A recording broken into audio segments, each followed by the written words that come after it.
Good morning students, how are you? So last हमने क्या किया था? Solubility and इनसॉल्युबिलिटी।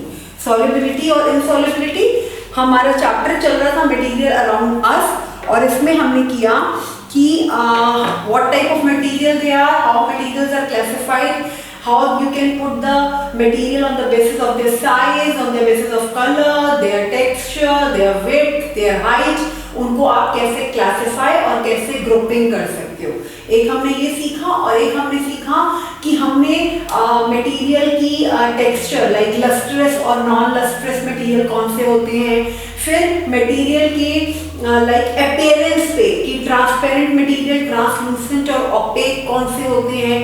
उसके बाद एंड में हमने लास्ट क्लास में देखा था कि कौन से मटेरियल मिक्स हो जाते हैं पानी में और कौन से नहीं मिक्स होते हैं, मतलब कौन से मटेरियल सॉल्युबल है और कौन से इनसॉल्युबल है। ये चीजें देखी, which material are soluble in water and which are not. Okay, ये सब चीजें देख के हमने किया। उसके बाद मैंने आपको कहा था पेज 112 से शुरू करेंगे। सॉल्युबल और इनसॉल्युबल के लिए आई टोल्ड यू कि आपने लेट अस एक्सप्लोर वाला जो चीज है वो करके 6.5 जिसमें आपको प्रेडिक्शन और ऑब्जर्वेशन दोनों करनी है। प्रेडिक्शन मतलब कि ये मिक्स होगा कि नहीं होगा, और फिर उसको मिक्स करने के बाद ऑब्जर्व कि ये टोटली सॉल्युबल है पानी में या नहीं है। तो materials which dissolved in water, they are said to be soluble material, and material which do not dissolve in water and they do not disappear and they sit either at the bottom of the glass or in the tumbler, they are called insoluble in water. Water plays an important role in the functioning of our body because it dissolves large number of material. Now come to page 112. आपको बहुत interest आएगा। Cats, please help them out in making their own ORS. ORS क्या होता है देखते हैं। Green box देखो page 112 का। Oral rehydration solution. ORS का क्या फुल फॉर्म है? Oral rehydration solution. मतलब आपको ओरली एक बहुत सिंपल तरीके से अपने आप को हाइड्रेट करने के लिए, अपने आप में अच्छे से पानी की लाइक वाटर के अमाउंट को बैलेंस करने के लिए एक सॉल्यूशन बनाना है। Oral rehydration solution is used to treat dehydration. जब आपको पानी की कमी हो जाती है, आपको मोशंस लग जाते हैं, आपके स्टमक में इंफेक्शन हो जाता है, तो there is a dehydration in your body. To remove that dehydration, we used ORS due to diarrhea or other illness. These ready-made ORS packets are available primary health centers and also in the market. Each packet is dissolved in a liter of water before use.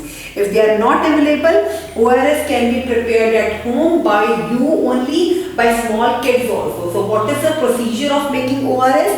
Do liquids like oil, vinegar and honey dissolve in water? What about the gases present in water? Okay, आपने क्या करना है? 6 teaspoon of sugar and half teaspoon of common salt. According to your taste, 4 to 5, 6 teaspoons तो बहुत ज़्यादा हो जाएंगे। 4-5 teaspoons of sugar and salt according to your taste. Mix them well in water, stir them well in water and drink it. That is called ORS.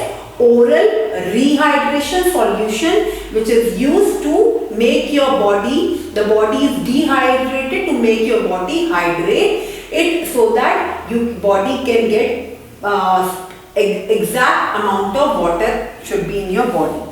Some liquids get completely mixed with water, some do not mix with water and form separate layer when left undisturbed for some time.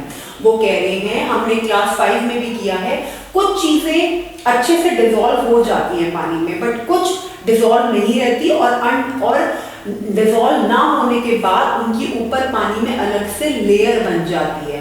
That layer is because of, जैसे आप oil mix कर रहे हो पानी में, oil पूरा dissolve कभी भी नहीं होगा पानी में, बटर पूरा कभी भी और डिसॉल्व नहीं होगा पानी में, उनके ऊपर ना एक शाइनी सी लेयर बनेगी। Means those substances are not soluble in water. जो पूरी तरह से मिक्स हो जाए like salt and sugar, they are totally soluble in water.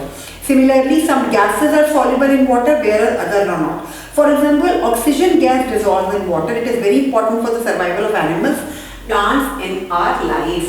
ठीक है, ऑक्सीजन गैस, कुछ गैसेस पानी में सर्वाइव हो जाती है। देखो, solid dissolved in water, liquid dissolved in water and gases dissolved in water. There are three different things in which we can just differentiate.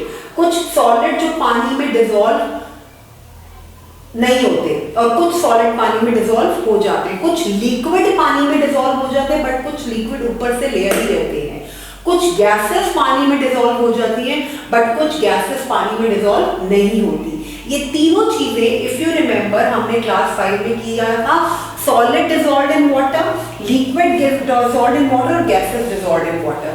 सो आपने इस अंडरस्टैंडिंग अपनी प्रीवियस नॉलेज के अकॉर्डिंगली दो टेबल्स बनाने हैं जिसमें आप solid substances dissolved in water, liquid material dissolved in water and gases which are dissolved in water, वो वाले लिखोगे, and the solid, liquid and gases which do not dissolve in water. Okay, अब हम देखते हैं how heavy or light activity, कैसे पता चलता है कौन सी चीज heavy है और कौन सी light है?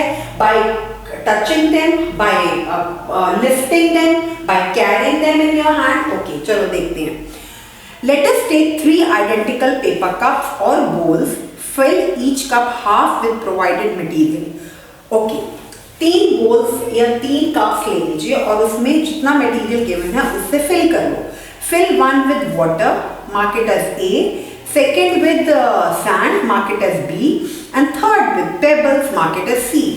अब ये एक्टिविटीज जो आपकी बुक में दी हुई है इतने अच्छे तरीके से दी हुई है कि इनको आप खुद अपने आप बिना किसी की हेल्प से भी कर सकते हो। आप 3 बोल्स या 3 कप्स ले लो, पेपर कप्स, एक कप में पानी रखो, एक कप में सैंड रखो, एक कप में पेबल्स मतलब छोटे छोटे पत्थर रखो। Predict which one would be heavier and which would be lighter. अपने मन में प्रिडिक्शन करो, मन में सोचो। पहले हम किसी भी एक्सपेरिमेंट या किसी एजम्पशन करने से पहले हम उसको एज्यूम या प्रिडिक्ट करते हैं, फिर हम ऑब्जर्व करके देखते हैं, फिर हम देखते हैं और ऑब्जर्व करते हैं कि एक्चुअल इसकी रिजल्ट क्या निकले। Weigh each cup using a balance and record the reading in your notebook. Compare the data and infer which is heavier or lighter. From activity 6.8, we can say an object which is heavier or lighter can be measured in terms of property called mass. Okay, अब हम पहुंचे मास पर, ठीक है।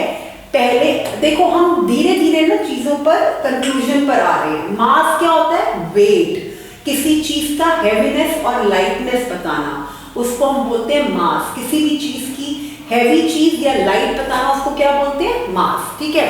तो अब हमारा ये आया mass. What do you mean by mass? When we the property and any object which is heavier or lighter can be measured in terms of property called mass. Mass is the weight of the object. Mass is the weight of an object. किसी भी object का wait जो है वो उसका मास है। किसी भी ऑब्जेक्ट का वेट क्या है? मास। मतलब whether that object is heavy or light, that can be determined only with the help of mass. The one which is heavier has more, जिस चीज में ज्यादा जो चीज ज्यादा हैवी होगी उसका मास ज्यादा होगा, जो चीज लाइट होगी उसका मास कम होगा। Weight is sometimes used in common language for mass as it is determined by weighing. You will learn more about mass and weight and their relation in higher classes. Okay. Space and volume. Now our next topic is space and volume. अब किसी चीज में space कितनी है, वो चीज अंदर से कितनी डेप्थ में है, that is called volume. Volume हमेशा लिक्विड्स में यूज होता है। वॉल्यूम हमेशा लिक्विड्स के लिए यूज होता है। ओके, कितना वॉल्यूम, कितनी लीटर पानी है, कितना मतलब आप कह सकते हो एक कंटेनर में कितना वॉल्यूम है, इसमें कितना लीटर पानी आ जाएगा। स्पेस कितनी है, वॉल्यूम कितना है उसका, ठीक है। उसकी मतलब आप कहोगे उसमें कितना फैलावट है, दैट इज कॉल्ड वॉल्यूम और स्पेस। चलिए इसको पढ़ते हैं, page 113। Madam Vidya enters the class. Okay, all students stand up to greet her. She reciprocates and deliberately says, please keep your bags on your seat and sit down. Students are not able to sit because bags are kept on their seats. अब क्या होता है कि अब आप लद्दाख में आप लोग नीचे जमीन पे बैठते हो या आपके टेबल चेयर होते हैं, लेकिन अगर टेबल चेयर पे बैठो और बच्चों को अगर हम कहें कि अपना बैग पीछे रख लो और बैठ लो, तो उनको थोड़ा प्रॉब्लम होता है, very uncomfort, because bags are very heavy, bags का मास बहुत ज़्यादा होता है, बैग्स में वॉल्यूम और कैपेसिटी ज़्यादा होती है, जितनी स्पेस होती है उतनी बच्चों ने बुक्स डाली होती हैं, तो उनको थोड़ा अनकंफर्ट होता है। तो हम क्या कहते हैं, बैग नीचे रख दो and then you can sit properly. यही इस क्लास में भी हुआ, जब विद्या मैम अंदर आई उन्होंने बच्चों को कहा बैठो, और बच्चे जब बैठने लगे तो उनको थोड़ा अनकंफर्टेबल हुआ because of their bags. Why are you not sitting? The students replied that there is no place to sit because bag, हाँ वो कहते हैं कि हमें जगह नहीं मिल रही बैठने की क्योंकि हमारे बैग्स ने सारी स्पेस ले ली है, ऑक्यूपाई कर ली है सारी स्पेस को। बैग्स का वेट इतना ज़्यादा है कि बैग्स इतना ज़्यादा उनकी वॉल्यूम हुई है कि बैग चेयर पे सारा स्पेस बैग्स ने ले लिया और हमारे बैठने की जगह नहीं है। Continuing the conversation, she provides two identical glass. उन्होंने मैम ने क्या किया, दो ग्लासेस दिए, एक में आधा पानी रखा और एक में फुल वाटर रखा, ठीक है, and encourages them to pour remaining water from their drinking water bottles into the respective glass tumblers. On pouring water in the glass tumbler, the students observe that one glass tumbler gets half filled with water while other is almost completely filled with water.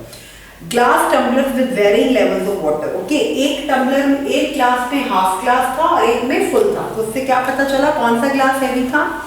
Why is the level of water different in two tumblers?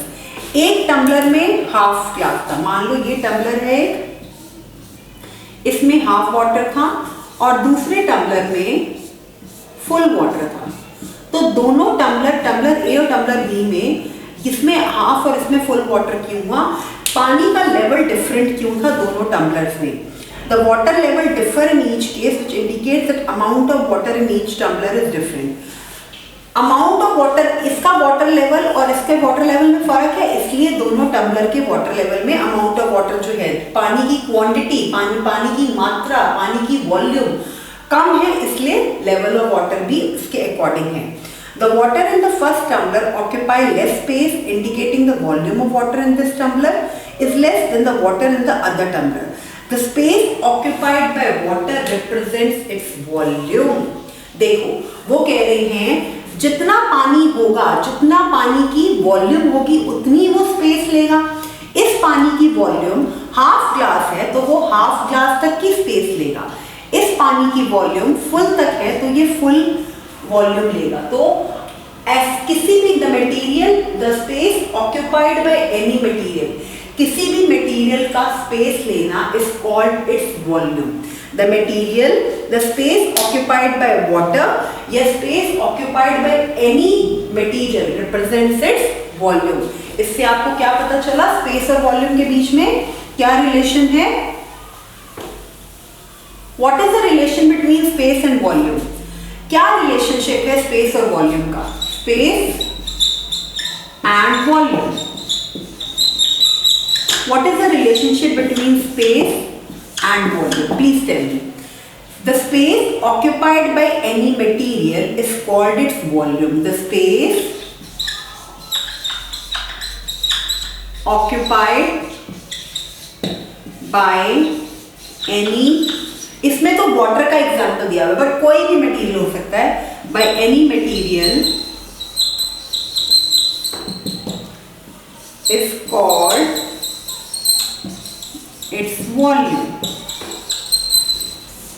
The space occupied by any material, किसी भी चीज, कोई भी चीज जितनी space लेता है उतनी ही उसकी वॉल्यूम होती है, जितनी स्पेस वो लेगा उसकी वॉल्यूम भी उतनी होगी।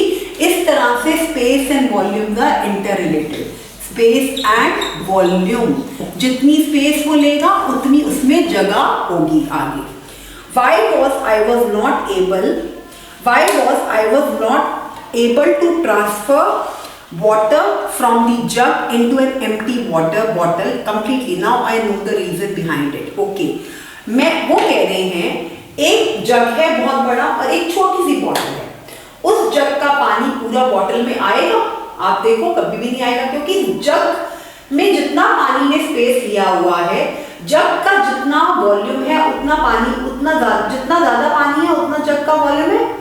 अब लेकिन बॉटल तो छोटी सी है, तो जो जग का पानी है वो बॉटल में कैसे आ सकता है? तो at the water the space occupied by any water, any space occupied by water is called its volume। जब पानी जितनी स्पेस लेता है उतनी ही उसकी वॉल्यूम मानी जाती है। You may have noticed that drinking water bottles of different sizes, आपने सारी different sizes की water bottles देखी होंगी। Have you noticed 1 liter, 500 milliliter, 200 ml? आपने 1 लीटर की वाटर बॉटल भी देखी है, 500 ml की भी देखी है, 200 ml की भी देखी है। तो जितना वॉल्यूम उस बॉटल का होगा, जितना पानी की कैपेसिटी होगी, पानी जितना स्पेस लेगा उतनी ही उस बॉटल की वॉल्यूम होगी। These indicate the volume of water in the bottles। ये दिखाता है कि पानी की वॉल्यूम, पानी कितनी कैपेसिटी में उस बॉटल्स में है। वॉल्यूम को एक तरह से हम कैपेसिटी भी कहते हैं। जितना साइज होगा बॉटल का उससे पता चलेगा वॉल्यूम ऑफ वाटर, पानी की वॉल्यूम उन बॉटल्स में, ठीक है। Now you have become familiar with many properties of material, however all properties do not possess all these properties। Are there any properties which can be shown by all material? कोई ऐसी properties हैं जो सारे material show करते हैं, जो सारे material में सिमिलर होती हैं? अगर यस तो please discuss in the class. What is matter? अब आप मुझे बताएंगे व्हाट इज मैटर, बिकॉज हमने इसको क्लास 5 में करा है। What is matter? यस, कौन बताएगा? What is matter? मैटर क्या है बताइए। Okay, what is matter? हमने स्पेस और वॉल्यूम कर लिया, space and volume done. Space, any liquid occupied, the space occupied by liquid और वाटर, जितना पानी स्पेस लेता है वो उसकी वॉल्यूम होती है, ठीक है। अब हम अलग अलग क्वांटिटीज या अलग अलग बॉटल्स का देखते हैं। 1 लीटर की बॉटल होती है, 500 ml की बॉटल होती है, 200 ml की बॉटल होती है। तो इन बॉटल्स में पानी की जो वॉल्यूम है, पानी जो है उतना ही स्पेस लेता है जितनी इनकी बॉटल्स की वॉल्यूम, पानी की वॉल्यूम जितनी होती है, पानी की मात्रा, पानी की क्वांटिटी, पानी की कैपेसिटी जितनी होती है उतनी ही इन बॉटल्स का मेजर होता है, ठीक है। Mass and volume, mass means weight, volume means capacity. Mass means weight, volume means capacity are the two properties that are possessed by all material। जितनी भी चीजें आपको आसपास दिखती हैं अपने सराउंडिंग्स में, जितनी चीजें हैं आपके आसपास जितनी भी चीजें हैं जो आपको आसपास अपने सराउंडिंग्स में दिखती हैं, सब में मास भी है और वॉल्यूम भी है। सब में क्या है? मास भी है और वॉल्यूम भी है। कैसे? उनका वेट भी है और उनमें कैपेसिटी भी है। मास एंड वॉल्यूम, वॉल्यूम का मतलब है उसमें कितनी कैपेसिटी या स्पेस है, उसमें कितनी कैपेसिटी या स्पेस है। मास मतलब वो कितने हैवी हैं, वेट, हैवी और लाइट, हैवी और लाइट, ओके। तो किसी भी मटेरियल, कोई भी मटेरियल जो आप अपने सराउंडिंग्स में देखते हो, जितने भी आपके आसपास के मटेरियल हैं जो आप अपने सराउंडिंग में देखते हो, उसमें मास भी है और वॉल्यूम भी है। मास मतलब उसका वेट भी है और वो स्पेस भी ऑक्यूपाई करता है। जो भी चीज स्पेस ऑक्यूपाई करती है उसमें वॉल्यूम होता है, that is called matter. Anything that occupy space, कोई भी चीज, this marker is also a matter. कोई भी चीज जो इतनी भी सी भी स्पेस ऑक्यूपाई करे उसको क्या बोलते हैं? मैटर। क्या बोलते हैं? मैटर। देखिए, can we give a general name to anything that possesses these two properties? Anything that occupy space and has mass. कोई भी चीज जिसमें वॉल्यूम भी है, जिसमें स्पेस भी है और जिसके जो मास भी है, वो क्या होता है? Matter. Anything that occupy space मतलब जिसमें वॉल्यूम है and has mass is called matter. Is called matter. Anything that occupies space and has mass. Anything that occupies space and has mass. कोई भी चीज जो स्पेस लेती है और जिसका वेट होता है, कोई भी चीज जो स्पेस लेती है और जिसका वेट होता है उसको क्या बोलते हैं? Matter. The mass gives the quantity of matter. The units to measure are gram, kilogram. Okay, अब वो कह रहे हैं, हमने ना देखो लास्ट चैप्टर में मेजरमेंट ऑफ लेंथ में स्टैंडर्ड यूनिट ऑफ लेंथ पढ़े थे जो कि थे किलोमीटर, मीटर, सेंटीमीटर और मिलीमीटर. अब हम मास के जो कि वेट होता है इसके यूनिट्स पढ़ेंगे. तो ये क्या होते हैं? किलोग्राम, ग्राम, सेंटीग्राम, मिलीग्राम. ओके, और वॉल्यूम के जो कि स्पेस होता है उसके क्या होते हैं? Kilolitre, litre, centilitre and millilitre.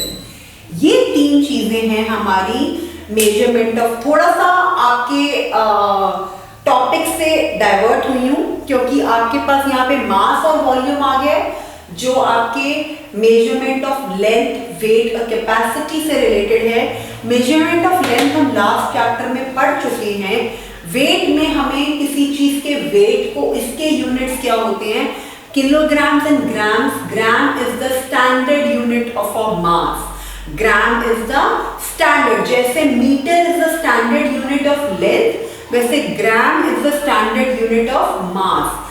Litre is the standard unit of volume, capacity.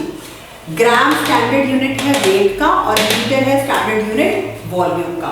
जैसे हमने मीटर को किया था स्टैंडर्ड यूनिट ऑफ लेंथ. यहाँ पे लिखा हुआ है देखिए, the units to measure volume are litre and millilitre.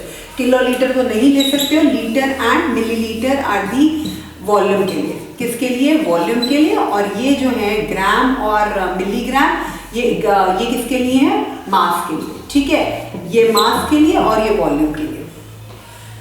Okay, kilogram is the unit of mass in the international system of unit. Standard unit of measurement, standard unit मतलब SI unit क्या है मास की? ग्राम. और किलोग्राम है international standard unit. ग्राम है standard unit और kilogram क्या है? International standard unit. Kilogram is abbreviated in lower case as KG. There is no space. ये आप पढ़ लेना. Okay, similarly, liter is abbreviated as capital L and milliliter there is no space. Bacha, do you know page 115 yellow box? All of you have to read properly. Yellow box को properly read करना है अच्छे से. और उसके बाद हम आते हैं पेज 116 पर. Can all material is air matter? हवा क्या मैटर है? Yes, बिल्कुल है. Air is also matter because air also occupies space and has weight. Very simple example of how you can say that air is matter is a inflated balloon and deflated balloon. ये हमने last year भी किया था if you remember. एक balloon जो पूरा फूला हुआ है और एक बैलून जो बिना फूले हुआ है. तो अगर एयर में एयर मैटर है तो उससे इस एग्जाम्पल से हमें पता चल रहा है कैसे. अगर हम हवा से एयर बैलून फुलाते हैं तो बैलून बड़ा हो जाता है, मतलब बैलून में इतना सारा वॉल्यूम आ गया, बैलून का वेट बढ़ गया. तो एनीथिंग विच हैज स्पेस, जिसने बहुत ज्यादा स्पेस ऑक्यूपाई करी, and anything which has mass is called matter. जब उसने स्पेस भी ले ली और उसने वेट भी गेन कर लिया, मास भी हो गया और वॉल्यूम भी हो गया. मास भी हो गया और वॉल्यूम भी हो गया, मतलब इट इज अ मैटर. ठीक है. Can all material around us to be considered as different examples of matter? Discuss with your friends. Yes, cats and students sitting with you, your friends, you will be discussing this कि एक छोटी से छोटी चीज भी हमारे आसपास जो पड़ी हुई है वो मैटर है. क्यों मैटर है? क्योंकि वो स्पेस भी लेती है और उसका वेट भी है. For example, water is matter, sand and pebbles are matter, and so is the cup. Material are type of matter used in the creation or making object. Material वो matter हैं जो हम यूज करते हैं किसी भी ऑब्जेक्ट को बनाने के लिए. We learned that materials look different and behave differently. We grouped material on the basis of similarities or differences in their properties. We find grouping useful as it helps us study and observe pattern in the properties of things. Okay, हमने grouping को इसलिए helpful किया because it helps in grouping different material on the basis of their properties. हम material को group करना सीखे in this chapter में so that we can group the material according to their properties and according to their different. अगर same properties के हैं तो same group में जाएंगे. So this is how we learn how to group different material. Human have been classifying not only things but also rocks, plants and animals, which we will be covering in other chapters. Instead of non-living things, we can also group living things like plants, animals and human beings on the basis of their properties. जैसे हमने class 5 में adaptation और habitat chapter पढ़ा था. On the basis of their habitat, on the basis of their body features, on the basis of their body adaptations, we can just group. हम लोग उन animals को या वो plants हो हम उनकी grouping या classification कर सकते हैं. तो in this chapter mainly we learn how to group all the living and non-living things, especially material which are around us. Diversity in the living world. Just like in the living world, classification of non-living world is also done on the same thing. What I told you earlier, जैसे living beings की non-living things की classification और grouping हो सकती है, वैसे ही similarly we can group living things on the basis of their features, on the basis of their height, on the basis of their adaptations, on the basis of their habitat.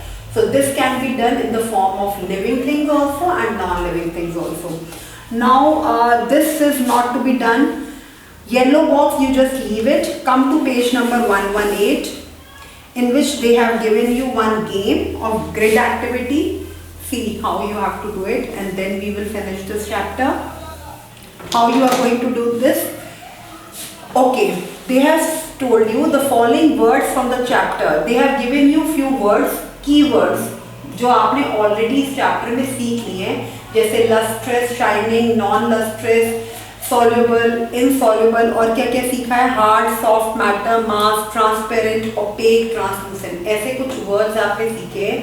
उसको आपने इस grid में randomly you have to just, या आपको cats जो है board पे इस grid को बना के वो words उस पे लिखेंगी. ठीक है, उन वर्ड्स को देख के आपने उनकी प्रॉपर्टीज बतानी है. तो उस तरह से आप जब हर एक वर्ड के अकॉर्डिंगली उन वर्ड्स को देख के उनकी प्रॉपर्टीज बताओगे तो उन चीज़ों को आप उस मटेरियल को, उस सब्सटेंस को अलग से ग्रुप कर पाओगे. ठीक है, तो ये वाली activity immediately after finishing this chapter. और उसके बाद जो back exercises and question answers हैं वो मैंने ऑलरेडी आपको प्रोजेक्ट की फॉर्म में असाइनमेंट में दिए हैं. ठीक है, so next we will be starting with a new chapter. So rest for now and we will start with the new chapter in the next class. Bye bye.